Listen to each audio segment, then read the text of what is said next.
Hello everyone, कैसे हैं आप सब लोग। आई होप आप लोग अपने घरों पे सेफ होंगे। आज हम लोग एक नई सीरीज की शुरुआत करने जा रहे हैं जो कि आप लोगों के लिए काफ़ी इंटरेस्टिंग होगी। हम लोग जो भी करंट अफेयर्स के इश्यूज होंगे उसको हम लोग डिस्कस करेंगे एक सिंपल लैंग्वेज में।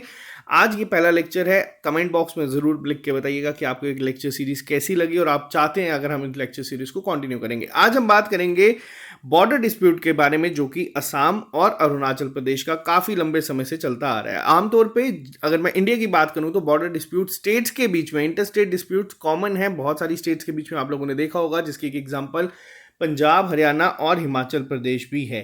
तो वीडियो शुरू करने से पहले आपको एक बारी मैं मैप दिखा देता हूं ताकि आपको एक आइडिया हो जाए। ये जो स्ट्रेच आप लोग देख रहे हैं ये तकरीबन 800 किलोमीटर का है असम और अरुणाचल प्रदेश को लेके, जिसपे कि विवाद चलता आ रहा था। और ये न्यूज़ में रिसेंटली क्यों था, तो चलिए शुरू करते हैं आज की क्लास को। सबसे पहली चीज़ बात करेंगे 1951 में जब इस इशू को सबसे पहली बार एड्रेस किया गया था गोपीनाथ बरदोली सब कमेटी के द्वारा। ऑब्वियसली बात है कि आप लोग नाम से समझ चुके होंगे कि इसको हेड किसने किया था। अब ये कमेटी बनाई गई थी ताकि ये जो इशू चल रहा है, ये जो विवाद चल रहा है असम और अरुणाचल प्रदेश के बॉर्डर डिस्प्यूट को लेके, इसको ध्यान में रख के, इसके ऊपर हर एक चीज़ को ध्यान में रख के पूरा एक डिमार्केशन करने का यहाँ पे काम इनको सौंपा गया था। लेकिन आप लोग देख सकते हैं तकरीबन 21 साल बीतने के बाद भी अरुणाचल प्रदेश को क्या कर दिया गया था, एक यूनियन टेरिटरी में कन्वर्ट कर दिया गया था।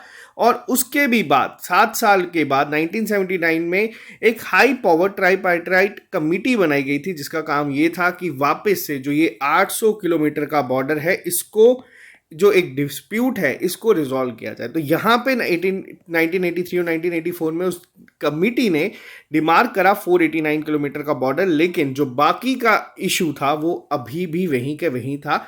800 में से आप लोग देख सकते हैं तकरीबन 490 किलोमीटर का इशू रिजॉल्व कर दिया गया था कि कौन सा हिस्सा अरुणाचल प्रदेश का है, कौन सा असम का है। लेकिन उसके बावजूद भी ये इशू जो है ये काफ़ी देर तक चला। लेकिन 2006 में सुप्रीम कोर्ट को यहाँ पे इंटरवीन करना पड़ा। सुप्रीम कोर्ट ने एक लोकल बाउंड्री कमीशन बनाई थी जिसका काम यही था कि वो इस डिस्प्यूट को रिजॉल्व करे। और अरुणाचल प्रदेश के एंड से उस समय एक लिस्ट आई थी जिसमें 123 विलेजेस को मेंशन किया गया था कि इन इन जगहों पे ये विवाद है और इन इन जगहों पे इसको रिजॉल्व करना इंपॉर्टेंट है। ठीक 16 साल बाद आप लोग देख सकते हैं 1951 में जो चीज़ शुरू हुई थी वो 2022 तक चलती रही। अब सीएम लेवल टॉक जो है वो शुरू कर दी गई थी और रीजनल कमिटी जो है वो बनाई गई थी यहाँ पे, जिसमें कि 12 रीजनल कमिटीज को बनाया गया था ताकि वो जॉइंटली वेरीफाई करे।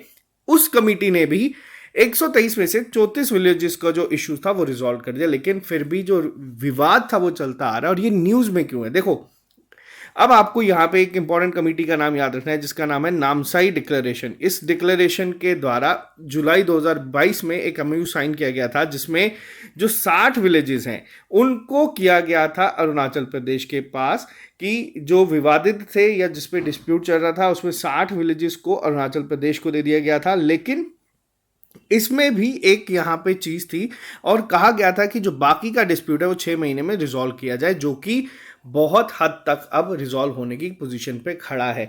साथ ही साथ यहाँ पे एक चीज़ याद रखनी है, इंडियन एयरफोर्स के पास भी बॉम्बिंग एरिया है जो कि डुलोंग जगह पे है। इस जगह का नाम भी आप लोग याद रखना। क्रक्स में अगर मैं आपको अब यहाँ पे पूरा ये बताऊं कि डिस्प्यूट चल क्यों रहा था और कब तक ये चला, सबसे पहली चीज़ क्विक रिवीजन में हम यहाँ पे डिस्कस करेंगे कि ये जो विवाद था, ये विवाद शुरू हुआ था 1951 में। इसको ख़त्म करने के लिए पहला स्टेप उठाया गया था जिसमें कौन सी कमेटी बनाई गई थी, जिसमें कमेटी बनाई गई थी आपकी गोपीनाथ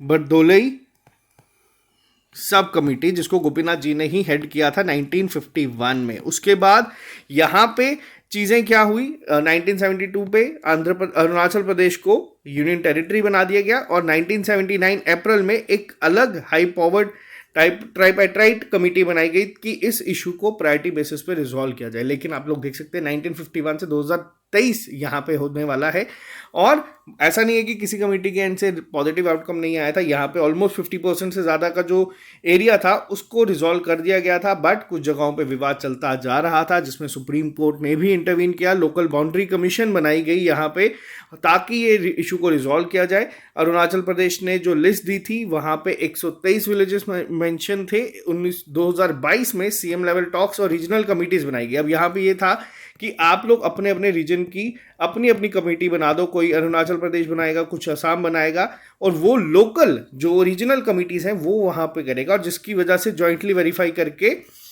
34 विलेजेस का जो इशू था 123 में से उसको रिजॉल्व कर दिया गया। और आते आते नामसाई डिक्लेरेशन, जिसको आप लोग याद रखना। अब यहाँ पे हम लोग क्यों डिस्कस कर रहे हैं, क्योंकि करंट इवेंट्स में था और ये आपके पेपर में पूछे जाने के चांसेस बन सकते हैं।